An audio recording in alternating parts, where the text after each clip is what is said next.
প্রিয় দর্শক, সবাইকে শিক্ষা নিউজ ইউটিউব চ্যানেলে স্বাগতম। যারা অনার্স পরীক্ষা দিয়েছেন তাদের অনেকের পরীক্ষা ভালো হয়েছে না। যাদের পরীক্ষা ভালো হয় নাই তারা অনার্স বোর্ড চ্যালেঞ্জ করতে পারেন, বোর্ড চ্যালেঞ্জ অথবা পুনর্নিরীক্ষণ করতে পারেন।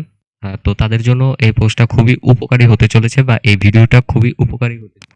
আপনারা যারা পরীক্ষাটা দিয়েছেন, রেজাল্ট ভালো হয়েছে না, তারাই বোর্ড চ্যালেঞ্জটা করতে পারেন। তো কত টাকা লাগবে, কবে করবেন, এই সব কিছু এই পোস্টার মধ্যে বা এই ভিডিওটার মধ্যে উল্লেখ করে দেব। জাতীয় বিশ্ববিদ্যালয়ের অধীনে পড়া শিক্ষার্থীদের জন্য বোর্ড চ্যালেঞ্জ একটি গুরুত্বপূর্ণ সুযোগ। অনেক সময় পরীক্ষার ফলাফল প্রকাশের পর শিক্ষার্থীরা দেখে যে তারা যে রেজাল্ট আশা করেছিল তা পায়নি। পরীক্ষায় ভালো করার পরও যদি নাম্বার কম আসে তাহলে মনে প্রশ্ন জাগে, কোথায় ভুল হলো। এমন পরিস্থিতিতে বোর্ড চ্যালেঞ্জ বা খাতা পুনর্নিরীক্ষণের সুযোগ থাকে। আজকের এই লেখায় আমরা জাতীয় বিশ্ববিদ্যালয়ের অনার্স বোর্ড রেজাল্টের নিয়ম, আবেদন পদ্ধতি, সময়সীমা, খরচ এবং আরো অনেক কিছু নিয়ে বিস্তারিত আলোচনা করব। তাই পড়তে থাকুন যাতে আপনি সঠিক সময়ে সঠিক পদক্ষেপ নিতে পারেন। জাতীয় বিশ্ববিদ্যালয়ে অনার্সের প্রথম বর্ষ, দ্বিতীয় বর্ষ, তৃতীয় বর্ষ, চতুর্থ বর্ষ সব শিক্ষার্থীর জন্য এই সুযোগ খোলা থাকে। সাধারণত রেজাল্ট প্রকাশের 5 থেকে 10 দিনের মধ্যে পুনর্নিরীক্ষণের আবেদন শুরু হয়। এই সময়সীমা নির্ধারণ করে বিশ্ববিদ্যালয়ের কর্তৃপক্ষ। তারা একটি অফিসিয়াল নোটিশ প্রকাশ করে জানিয়ে দেয় কবে থেকে কবে পর্যন্ত আবেদন করা যাবে। তাই রেজাল্ট বের হওয়ার পর চোখ রাখতে হবে বিশ্ববিদ্যালয়ের ওয়েবসাইটে। যদি এই সময়ের মধ্যে আবেদন না করেন তাহলে পরে আর সুযোগ পাবেন না। অনেক শিক্ষার্থীর মনে প্রশ্ন আসতে পারে, কেন আমি বোর্ড চ্যালেঞ্জ করব? এর উত্তর খুবই সহজ। পরীক্ষার খাতা মূল্যায়নের সময় মানুষের ভুল হতেই পারে।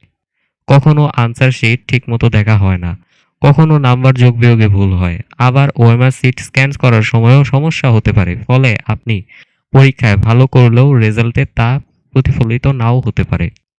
উদাহরণ দিয়ে বলি, ধরুন আপনি একটি বিষয়ে খুব ভালো উত্তর লিখেছেন কিন্তু শিক্ষক ভুল করে কম নাম্বার দিয়েছে, বা হয়তো আপনার খাতা সব প্রশ্নই দেখা হয়নি, এমনকি ওএমআর শিটের কারণে ভুল রেজাল্টও আসতে পারে। এসব ক্ষেত্রে আপনি বোর্ড চ্যালেঞ্জ করলে তার প্রাপ্য নাম্বার পেতে পারেন।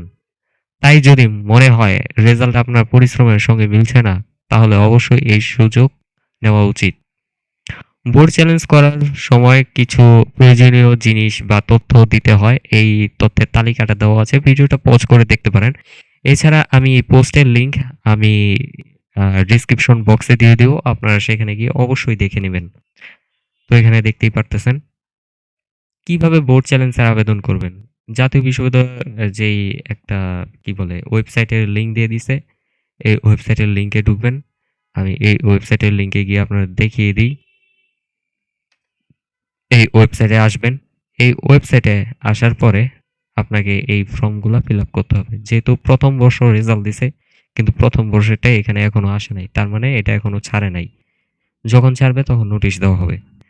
সার্ভিস অপশনে যেতে হবে, পুনর্নিরীক্ষণ অপশনে ক্লিক করতে হবে, আপনার তথ্যগুলো দিবেন। তারপর আপনারা যেভাবে যেই পদ্ধতিগুলো আসে নেক্সটে দিয়ে আপনারা ইয়ে করবেন। তারপর পেমেন্ট, অনলাইনে পেমেন্ট করতে হবে।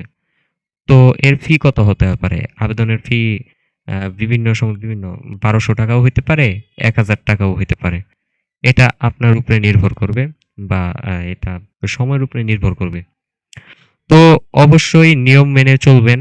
আর সময় সময় মতো আপনারা এটা আবেদন করবেন, তথ্য সঠিক দিবেন, পেমেন্ট রসিদটা সংরক্ষণ করবেন। ধৈর্য ধরতে হবে অবশ্যই, কারণ এটাতে একটু সময় লাগতেই পারে। আপনাদের যদি এইসব তথ্য যদি ভালো লাগে তবে অবশ্যই আমাদের শিক্ষা নিউজ যেই শিক্ষানিউজ.com যেই ওয়েবসাইটটা আছে এখানে এসে ভিজিট করবেন। এখানে সকল ধরনের তথ্য দেওয়া হয়। এছাড়া আপনারা ইউটিউব চ্যানেলকে সাবস্ক্রাইব করে দেন, আর এছাড়া ভিডিওটাকে লাইক করেন। আরো ভিডিও সামনে আরো ভিডিও আসবে।